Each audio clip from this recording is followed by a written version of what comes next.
Hey everyone and welcome to this video. In this video, I'm going to show you how to cancel your masterclass subscription. Alright, so without further ado, let's dive in. Alright, so first open your Google Play Store. Once it's open, tap on your profile icon in the top right corner of the screen. Next, tap on Payment and Subscription from the list of options. Then tap on Subscription to view all your active subscription.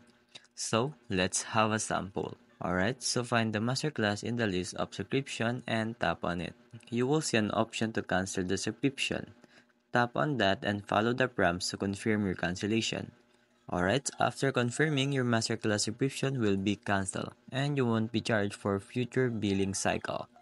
However, you'll still have access to content until the end of the current billing cycle. And that's it. Now you know how to cancel your masterclass subscription. Alright, I hope this video helps you manage your subscription easily. Thanks for watching and take care.